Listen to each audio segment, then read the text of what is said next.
everybody, 恭喜發財，身體健康, Happy Chinese New Year. I hope you enjoyed the skit that I did with my friend Joey. Aside from doing skits and all these fun little gimmicky things, I want to show you guys a little bit how my family celebrates Chinese New Year. As you can probably tell, Chinese New Year is a really big thing for me and it's always been a big family tradition. What my parents demonstrated to us the most, aside from that life, was the importance of family. No matter where we were, Chinese New Year was all about family coming back together at New Year's Eve and sharing a big giant meal with traditional foods like fried oysters and varieties of meat. I remember even when my brother was in grad school and he was studying in a different state, we made an effort to drive, well, my parents made the effort to drive a 5-hour trip one way, bring all of us and food and a walk and everything, you know, the works, so that we made sure that we had New Year's Eve dinner together. So yeah, big dinner before New Year's. But another equally big tradition my family used to observe was we would go out to Chinatown in Manhattan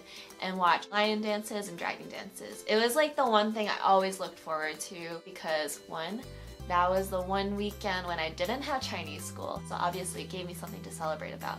But also, it was the one time when the entire Chinese community in the area came together to celebrate something cultural, something that was important to us. Chinese people, at least in America, we aren't really big on that many things. Like, sure, there's Songcaoji and random little holidays, but those are like small-scale holidays.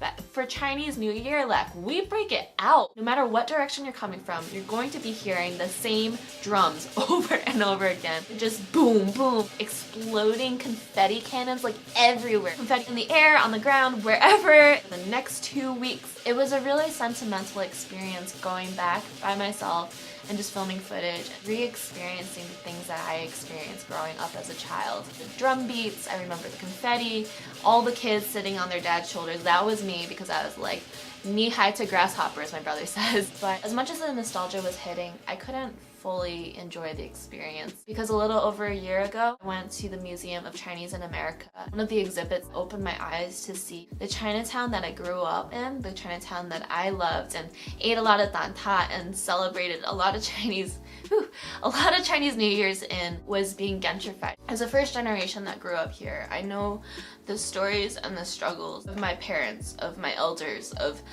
those in my community. It is very difficult for me to see elders who we've been taught to respect, to see them displaced because they can no longer afford the small little spaces that they call their own home. It really broke my heart because I understand that language and culture is so hard for people at that age who do not have the same education to defend themselves. It is very unsettling.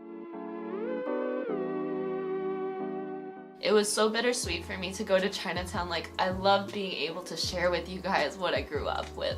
I prefer not to bring up such a tense and sad topic at such a happy time, but the burden on my heart that this might not continue on. I can't be silent about that, and you guys deserve to know what I really think about things, and I think these gong gong pa pa deserve to have their voices heard.